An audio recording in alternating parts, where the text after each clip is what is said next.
Hey YouTubers and subscribers, RoseRed17 here, and this is Fairy Tail 100 YQ Volume 11, Chapter 91 through 99. Starting off from the last volume with the cliffhanger of Celine killing the Dragoneer's Guildmaster. And let's see what happens from there. So it turns out that Celine took over as master of the guild and explains her plan of distortion. It wants to wipe out all the other dragons and wants to live within the human world. Okay, so her motivation is a bit confusing. I mean, I can't remember how many times I had to go back and reread the chapters where Celine first appeared, and I still can't figure out what Celine wants besides creating her own little world. But honestly, that is all I got. And what I got from reading this chapter, it just seems like a repeated cliche of a villain wanting to rule the world. And she decided to start with killing Alceria and gain his power of knowledge. Meanwhile, back with the Fairy Tail members in Dramil, Natsu's group left to continue their mission and decided to head back to Alceria at the end. Natsu and the group made it back to the Manoa Dragon Guild and greeted by the old man with his praise and thanks him for destroying 2 of the dragon gods. He tells him about the tablet showing how he knows about the dragon's defeat, but then he learned that Celine got away from them as Natsu mentioned that it was Uzaku's fault. The old man is familiar with the name as he explains to the group that he is familiar with the guild de Libellos, as it is one of the current and official guilds in Geltina, and the old man requested de Libellos for the 100-year quest. But the guildmaster Greg created that guild because of the 100-year quest, according to the old man, and he ends up becoming the Dragoneer, and this explains how the members of the de Libellos knew about the 5 dragon gods. As they continue discussing, a little crow alerted an emergency that there is an intruders in the Great Labyrinth, and it turns out to be de Libellos. But what is more shocking is that the Great Labyrinth that we the viewers and Natsu's crew are just hearing about, the Great Labyrinth is the resting and sealed place for the 6th dragon god. Something that caught my attention and willing to learn more about later. After learning about the intrusion within the labyrinth where the 6th dragon slumbers, the old man transforms into his dragon form and willing to leave, but then Natsu suggests that he should take them with him. The old man agrees. As they fly their way to the labyrinth, he explains that there were 6 dragon gods. The old man killed it, and as stated that this was the weakest compared to all of them. But after killing that dragon, the old man's heart got devoured.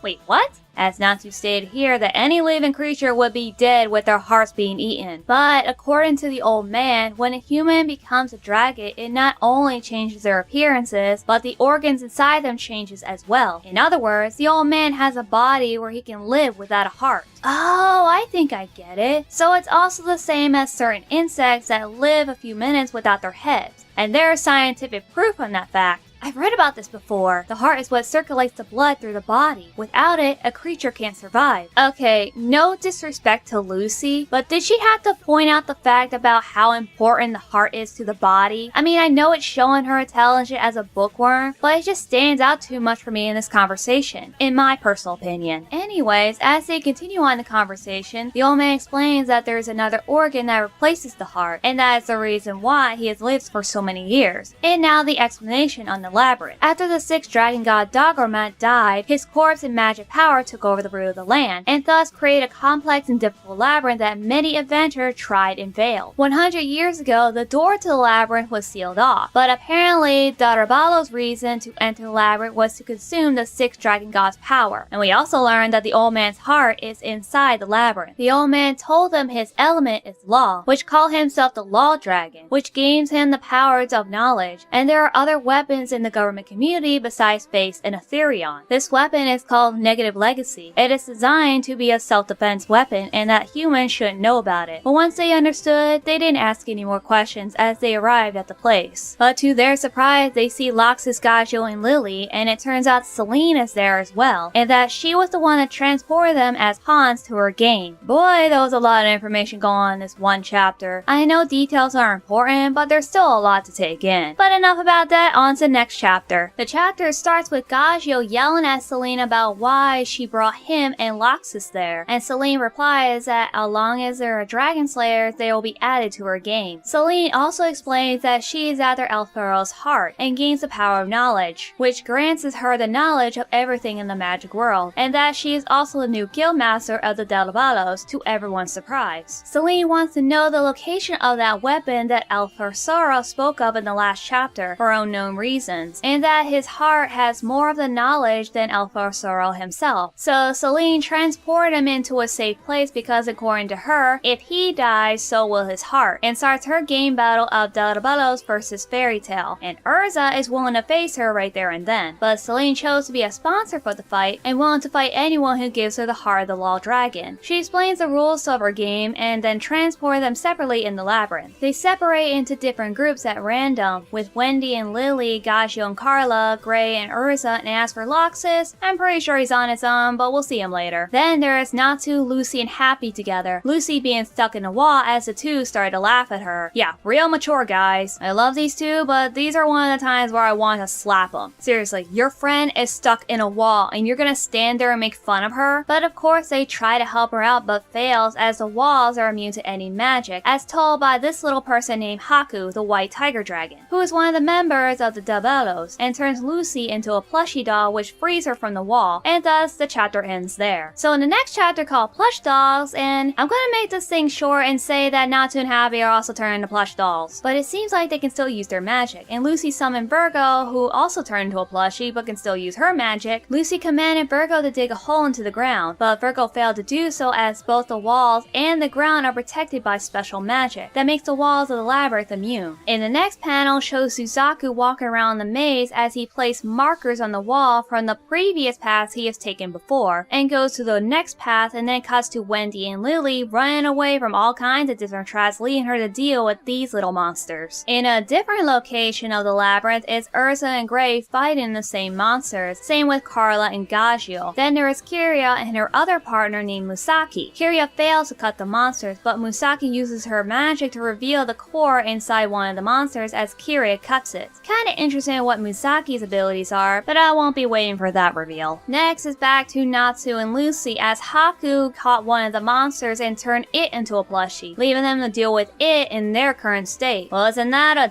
move? But don't worry, he'll be punished later in the volume, I can guarantee that. But anyway, on to the rest of the chapter as Celine claims a temporary dropout for Natsu and Lucy. The little crow stayed the 5 vs 7 battle, but Celine corrected him as it's now a 5 vs 5 battle, as it shows the next panel of 2 other members of the Bravos are taken out by none other than Loxus. What do you expect from a badass like him to take out these two? However, the next member of that group might be more of a challenge for our dear old Loxus Dryer. So in the next chapter called Lightning and Atmosphere, it's pretty much the battle between Loxus and this guy named Karin. Loxus seemed to struggle at first, but keeps getting back up after every attack and lives a hit on the guy. But Karin gets back up as well and decided to get serious with Loxus. Meanwhile, cuts to Natsu and Lucy running away from the little monster. But then Lucy decided to summon Loki, who was also turned to a plushie. Okay, I'm pretty sure that any spirit that is summoned will turn into a plushie at this point. But anyway, they plan a little counterattack using Natsu's flames without getting burned themselves. They managed to succeed as one of the core came out of the monster. Natsu picked it up as he planned to get revenge on Haku by teaching him a lesson by showing him how scary grown-ups can be. Lucy and Happy are dumbfounded at his words as they stated, "Wait, you're a grown-up?" I understand that these two are a little mature than Natsu, but I will state that they are no better than he is. Makes me think of them as hypocrites. Now leads us towards the end of the chapter with Wendy and Lily found by Haku. And remember when I said that he'll be punished? Well, it will happen by the beginning of the next chapter. Wendy and Lily run into the little boy as he introduced himself as one of the members of the Diabolos. And then after one glance at Wendy's face, he instantly falls in love with her and instantly confesses love to her. Well, that was fast, and by the look on Wendy's body language is screaming, "What the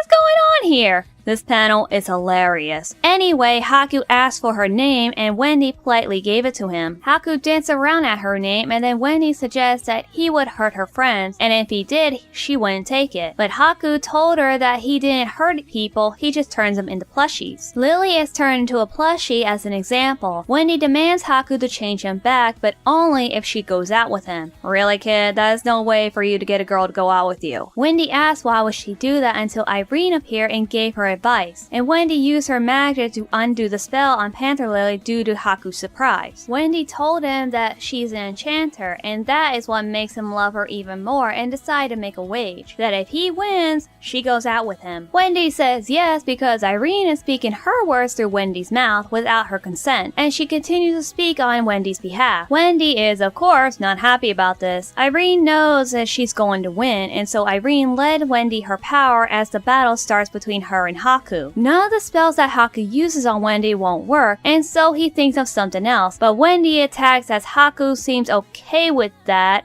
Little weird. Anyways, the fight continues as Wendy hits him again and again, and he seems to be enjoying it until it was his turn. And then he snatched Irene's soul, turned him into a plushie, and the chapter ends with Loxus on the ground? Okay then, we're going to a battle with Loxus and his opponent. That would be kind of interesting, but sadly it doesn't last long. Because in the next chapter, there's only 4 pages of these two, and the rest of the chapter is a continuation of the previous battle of Wendy and Haku. You know, they could have just cut these panels of Loxus fighting against the other guy, but then put them in a completely separate chapter, because this seems kind of pointless putting in between 2 chapters. However, there is that coffin that the guy carries around as the soul of a king, and there are speculation that it could be the soul of Acnologia, but then again it could be the soul of any king in the world, so it could be anyone. I guess given that little detail seems important, so maybe that was the reason why these panels are shown in these 2 chapters. I don't know, and I don't want to think about it right now, so moving on. Wendy was surprised that Irene was captured and now she's on her own, but Lily is willing to assist her, but then he gets trapped in a pool of yarn, and Wendy must defend for herself once again. Both her and Haku exchange blows at each other, but then Haku summoned multiple plushie dolls to attack Wendy, or like tickling her. With Wendy down on the ground and Lily trapped, Haku suggests Wendy to be his girlfriend. However, one of the plushies fights back and it turns out to be Irene, as she transports her soul not into one of the plushies, but managed to take control all of them as they attack Haku. Wendy then launched her ultimate attack, the Sky Drill, and in the end Irene called her a high enchanter type wizard, as she explained that it was Wendy's own power that won the battle, and that Irene didn't do much but help out. Now on to the next and final chapter of the volume. We see Lucy, Happy, and Natsu still in their plushie forms as they run away from the boulder, but then transform back as Lucy and Natsu roll down the hill into a hole as Natsu sighed to that image of those two in that situation. Here we go again, says the cat. It cuts to Celine watching the battle as she noticed that the 2 duos are no longer out of the fight, but then she noticed the labyrinth seems odd and it starts to change its shape as the floor splits open, causing Urza and Gray to fall. Gray managed to catch Urza and they land in a position that gives off Juvia's love rival's censor vibes. But then Urza noticed a beam shot and grabbed Gray by the neck and pulled him down towards her to avoid the beam. That is how they're in that position anyways. Gashio and Carla also came falling down as Gashio landed on Gray's head. Wendy and Lily take an injured Haku, Loxus gets separated from his opponent, Lucy and Natsu also get separated as Lucy ended up landing in front of Kiria, which comes to an upcoming battle which I felt both thrilled and disappointed. And the reason I'm saying this now because I already went ahead and wrote the script for that chapter, which we'll be getting in the next volume. Now with Urza, Gray, Gashio, and Carla in the same location, they stumble upon Musaki, the